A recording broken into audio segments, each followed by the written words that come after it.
To get us started, I'd like to introduce Liz Thomas. Liz is the head of strategic projects at Skillnet. They're the sponsors and our partners in this programme and this initiative, and we're going to hear from Liz now. So Liz, good morning, you're very welcome. Thanks so much for coming in today, and it's great to be back in person. It's great, isn't it? Delighted to be here.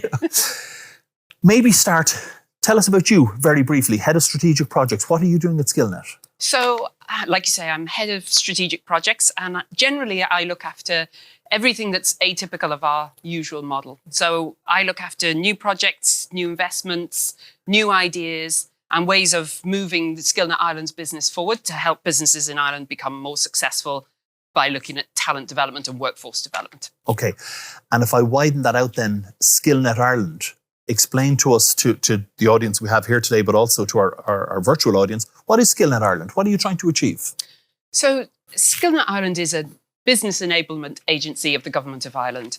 And to the tune of about 60 million every year, we help businesses here in Ireland become more competitive and more successful by looking at talent development and workforce development. So we help around 20,000 businesses a year and around 80,000 workers. So it's quite a big scale. And we're in just about every industry and every region of the country. And that's sort of our mandate from government of what we're here to do. And if we look into those pillars, the talent engagement, what does that mean exactly? So it's more than training, because you would have originally been a training, but it's deeper than that. Yeah, it is. So I guess we've been around for about 20 years now, and a lot of people know us for training and upskilling. And we've just found that the dial has shifted quite a lot. And it's all about talent development, retaining talent, improving talent, making Ireland Inc. more competitive to be here and stay here, and then giving SMEs in Ireland that advantage as well. So all of the work that we do, initiatives, schemes, programs, and we're trying to become much more diverse in what we do. They're all sort of in 4 themed areas, and that's our strategic focus. So SME leadership, that's a big focus for us. Supporting FDIs to stay here and keep being here and have the talent here to attract them into Ireland.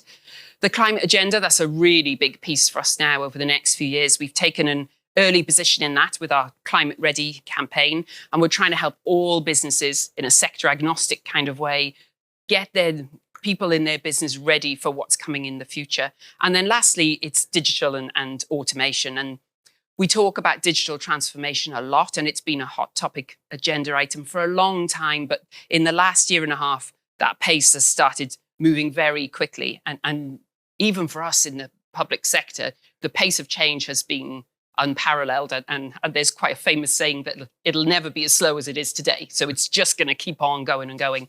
And so we're trying to help businesses keep up with it and stay at the cutting edge so they can survive. And all of that then is underpinned by innovation. And so we want to be innovative in all of those areas of creative new ways to help businesses be successful. And that's really what our mandate is about. So when you look through that innovation lens, and we'll hear from our speakers today around innovation and the digital agenda, why the innovation exchange? I mean, we talked about it, over the last year as we were developing it.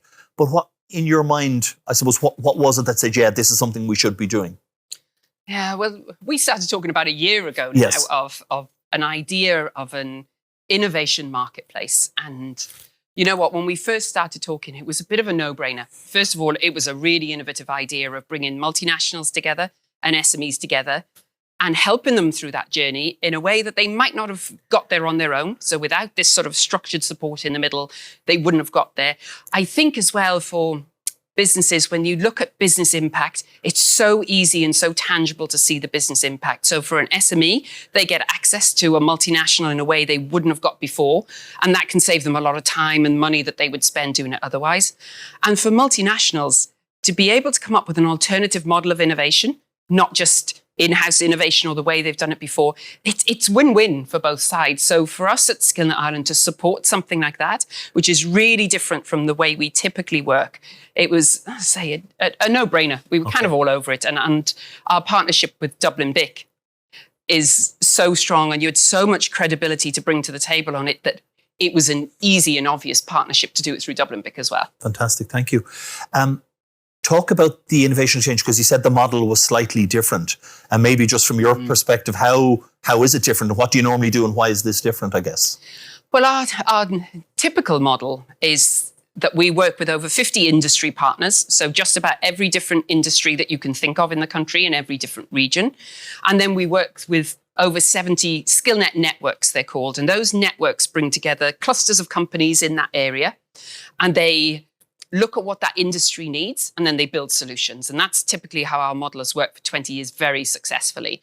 And this one's a little bit different because the piece of work that I do is more sector agnostic. So let's kind of look at companies all over the place, and let's look at what's not happening, what's the gaps in the market. So this piece is really different. We haven't run it through a Skillnet network like we normally do. It's a project on its own and a standalone. And that's because of, I guess, the strategic importance and value to us and hopefully the whole community. Very good. I know when we were talking at the start, we were talking about, what did we want to achieve from the program and what were our objectives. From your perspective, and we're in a pilot phase, and we talked to everyone about this, that we'd run this pilot to Christmas, we'd identify how we were getting on, and then we'd figure out what might the future look like. From your perspective, as you entered into the program, what were you hoping to get out of it? Not just in terms of numbers, but around engagement and that broader piece. What were you looking for?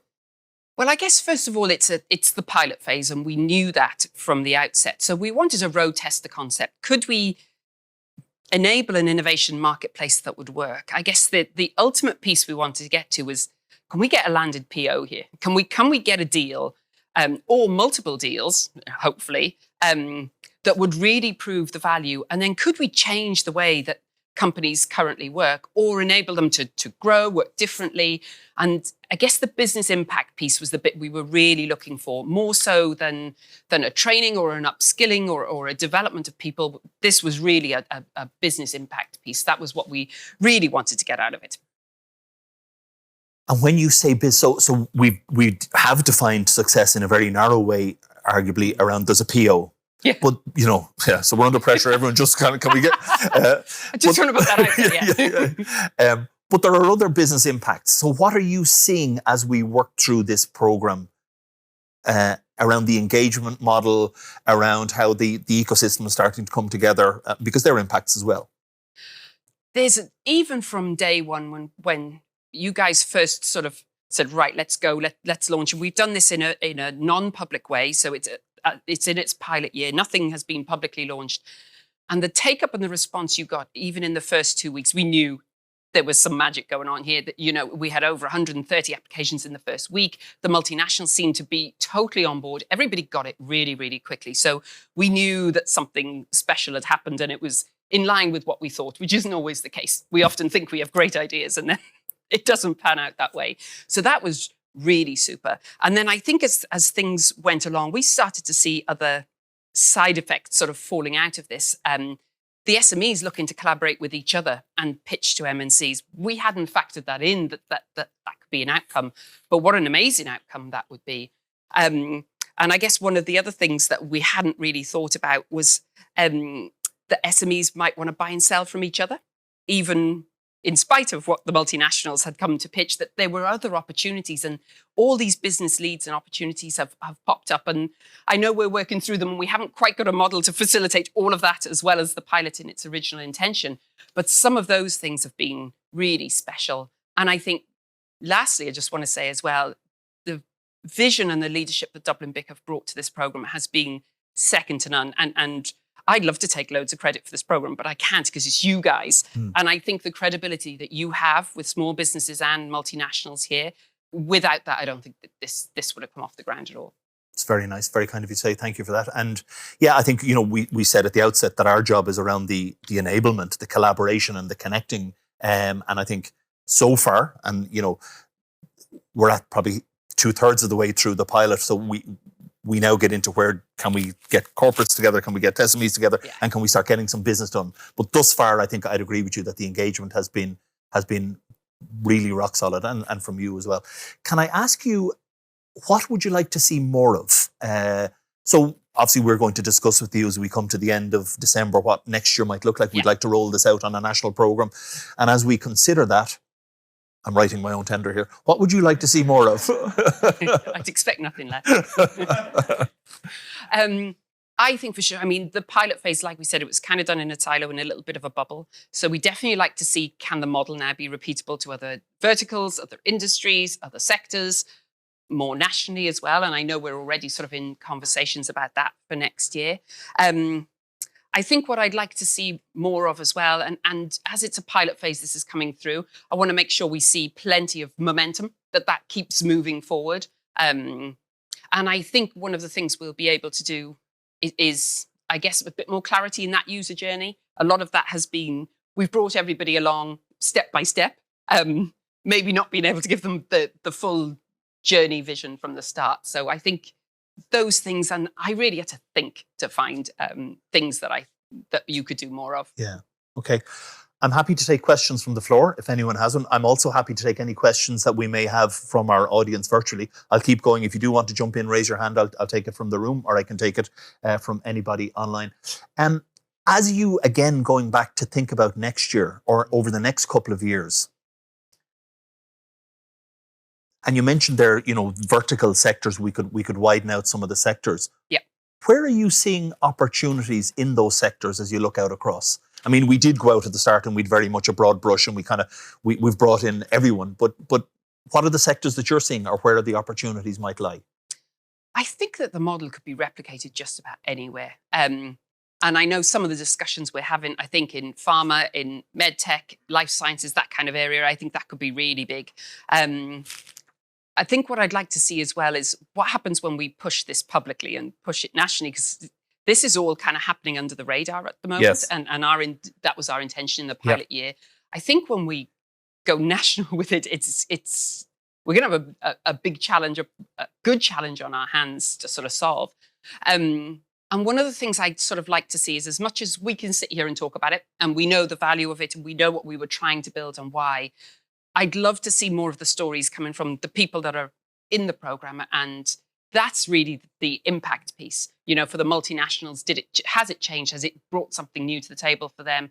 And for the SMEs, has it really given them opportunities they wouldn't have got otherwise? So I think next year, and tying all those things to expand it, go wider, go taller, and go bigger, that's kind of what I like to see.